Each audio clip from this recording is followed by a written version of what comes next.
Thank you all for being here.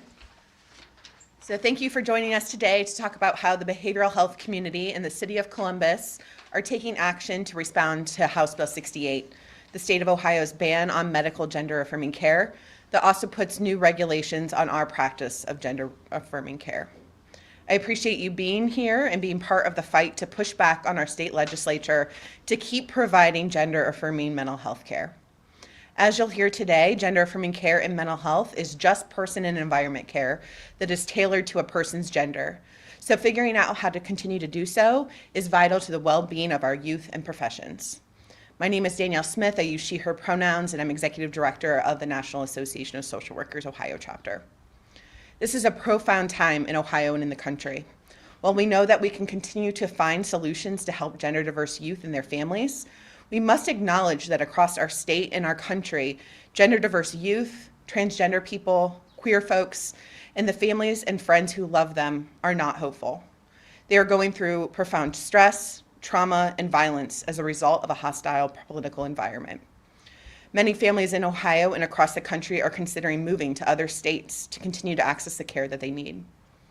As behavioral health professionals, we need to rise to the occasion and fight back to care for our neighbors. In social work, this is what we were raised to do.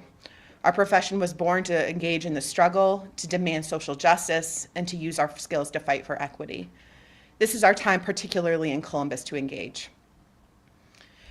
The National Association of Social Workers Ohio chapter, Kaleidoscope Youth Center, SAGE of Ohio, and Columbus City Council are here today to announce funding for our new training program for mental health professionals to learn how to continue to provide ethical, best practice care with minors. The passage of House Bill 68 marks an unprecedented change to mental health practice in Ohio. Since the start of licensure in behavioral health, never has a law restricted standard practice so explicitly and without any basis in research or best practice standards. The funding from Columbus City Council, thanks to Council President Hardin and Council Member and social worker Melissa Green, will allow us to provide training to behavioral health care workers in Columbus and across the state to navigate the law and other rules that could impact care through the Ohio Department of Mental Health and Addiction Services and the Ohio Department of Health. Through their gracious funding, we plan to develop a 6-hour course over the summer and then deploy in-person and virtual trainings across the state. We aspire to train all behavioral health care professionals in Columbus and eventually all 40,000 professionals across Ohio to allow them to balance their own liability and risk with their ethical duty to continue to provide gender-affirming care. This training will build off of a 2-hour practice guidance training and a 30-page written practice guidance document that NASW Ohio has already released on our webpage, naswoh.org/HB68 guidance. That webpage also has a link for agencies and individual practitioners to request consultation on the policy changes, and a link to indicate your organization's interest in having the 6-hour training provided when it is ready in the fall. House Bill 68 is the heartbreaking result after months of tireless advocacy from trans-led organizations, partner organizations represented today, and NASW Ohio.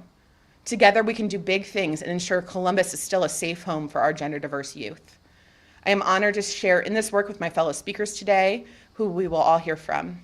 First up is Council President Shannon Hardin. Well, thank you, Danielle. I see what you did there, wearing green to be with your fellow co-conspirator, Councilmember Green. It really is an honor to be back at Kaleidoscope, to my friend Aaron, and to everyone who has made today possible. We're just very grateful to be here. And I want to thank everyone for joining us. I'm honored to be with you as we share an announcement that will provide critical support to some of our community's most vulnerable members. Over the last few weeks, I have been grateful to have been invited into safe spaces with transgender youth to understand their lived experiences.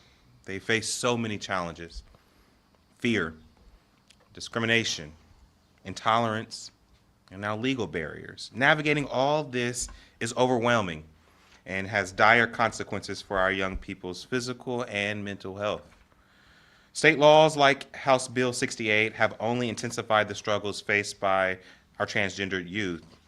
We believe it's malicious, it's irresponsible, and unnecessary. These laws not only undermine their rights, but also perpetuate a cruel and exclusionary environment in our state. But as residents of this great city, we have a moral obligation to stand up for our transgender youth. They deserve to feel safe, to feel supported, and to feel accepted for who they are. And they should know that there are adults out there looking out for them. So tonight, Council will vote to fund a new partnership with the National Association of Social Workers, Ohio chapter. This program, as Danielle explained, will equip social workers with the tools and knowledge necessary to support our young people. Specifically, it will help them navigate Ohio's unnecessarily burdensome regulatory landscape and help transgender youth access the care that they need and more so that they deserve. I am proud to stand up here with some great social workers, and particularly I'm thankful to the advocacy, support, and leadership of my friend and colleague on council, our first ever social worker to serve on city council, Melissa Green. I'm grateful for this partnership. She has hit the ground running. On Sunday, March 31st, we will mark International Transgender Day of Visibility, and tonight on council, we will pass a resolution to mark that occasion. But words are not enough, which is why we are so proud to be taking this action as well. Still, we can all do more. All of us need to search our hearts. Policymakers, educators, parents, neighbors, and allies, and take actions in our own lives and our communities. We must educate ourselves. We must be those adults who will foster a more inclusive and compassionate environment for our transgender youth and their families. And we have to tell our legislators that bullying our kids is unacceptable, and we won't stand for it in the city of Columbus. Now it's my honor to introduce my colleague and my friend, Councilmember Melissa Green. All right. Good morning, everyone. Thank you so much for being here today. My name is Councilmember Melissa Green, also a very proud licensed social worker, and my comments this morning are going to be very brief because I want to be very clear. Gender-affirming mental and behavioral health care services are still legal in the state of Ohio. And we understand that the passage of House Bill 68 has created a lot of uncertainty, both across our field, but especially within the community. A lot of fear in accessing these services, a lot of trepidation in delivering these services.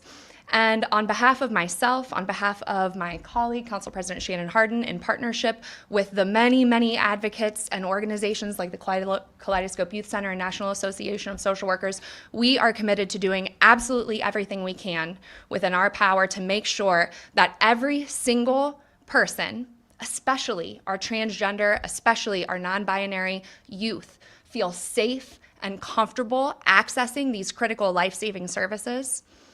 And we also are incredibly committed to making sure that every single practitioner in the state of Ohio has the tools they need to feel safe and comfortable delivering these life-saving services in alignment with our values and our ethical mandates to deliver whole person, unbiased, holistic healthcare. Now, we cannot accept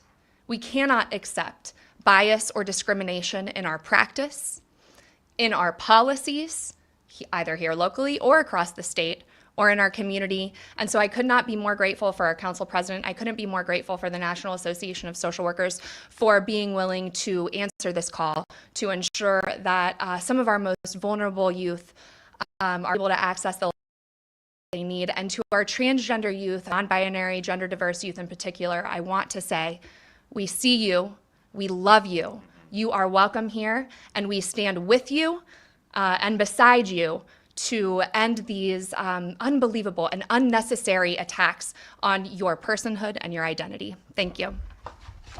Oh, and now I would like to introduce, I always forget this. I'm so proud and honored today to introduce my friend, fellow social worker, and colleague, and the executive director of the Kaleidoscope Youth Center, Erin Upchurch. Thank you so much. Kaleidoscope Youth Center is Ohio's largest and longest standing organization to serve LGBTQI+ youth and young adults. Celebrating our 30th year, our team is committed to continuing to provide the care and the opportunity for our young people and their families to experience safer and more affirming spaces. I stand here today as a proud social worker entering my 25th year of practice, and I can honestly say that this is absolutely the first time that I've ever had to navigate something that is so restrictive, egregious, and ultimately unnecessary. It is no secret that House Bill 68 is an outright discriminatory attack on the transgender and non-binary community with a specific focus on youth, kids, children, those who are dependent upon adults and those in charge to create a world that is safer, kinder, more affirming, where their basic needs such as healthcare can be met. On behalf of all the youth and families in Ohio, Kaleidoscope Youth Center is grateful for the audacious and daring leadership of Council President Hardin, Councilmember Green, and Columbus City Council, and especially our partners at NASW Ohio. We're excited to stand with and get to work in equipping Ohio's providers to do the collective work of creating that world in which we know our young people deserve. A world in which they know they are loved, that they are necessary, and that they are on purpose. The time is always right to do what is right. And next, I will welcome fellow social worker, board president of Kaleidoscope Youth Center, and owner of Tepper Counseling, Lee Tepper. Good morning, everyone. It is with great gratitude that I'm here to express such deep thanks to all of you for all of your efforts in the fight to defend and protect the young people in Ohio, especially those who are transgender and gender expansive. Amid the ongoing challenges posed by the Ohio legislature's persistent attacks on the health and well-being of transgender and gender expansive youth in our state, the support extended by the City of Columbus is absolutely invaluable to us. As we address House Bill 68, it's crucial for Ohio's queer youth to feel assured that their mental health professionals and providers are dedicated to implementing the best practices of gender-affirming care for those who require it. Such support empowers us to persist in our vital efforts to foster an environment where LGBTQIA+ youth can truly flourish in Ohio. Finally, I'd like to say to any young people that are watching, we will find a way. Our community has always found a way through the most difficult, trying, and arduous times, and we've done so with love and compassion and integrity for all of us. We will get through this. We will do so together, and I look forward to seeing you all in spaces where we get to celebrate each other. Thank you. From here, I would like to introduce my friend Sarah Hatch.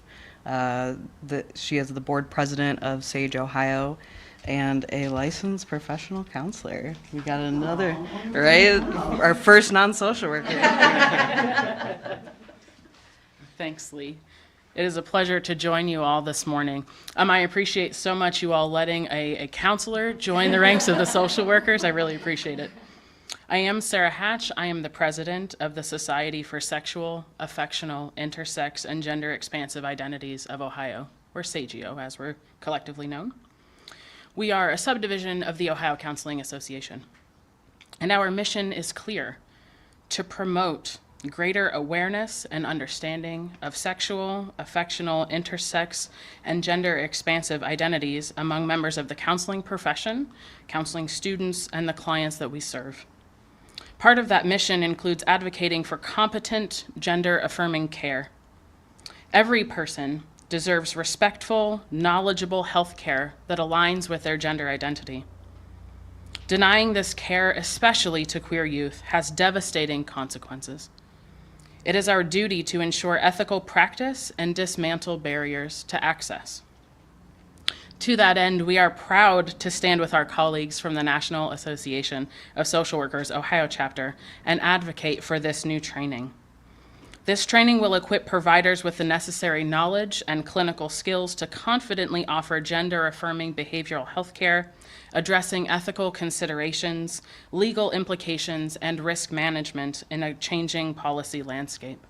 Together, let us create a society where everyone is seen, heard, and valued. Thank you so much. And with that, I will turn it back over to Danielle.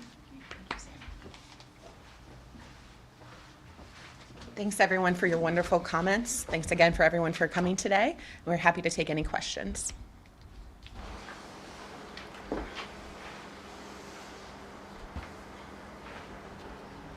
Right, we're happy to do one-on-ones, right?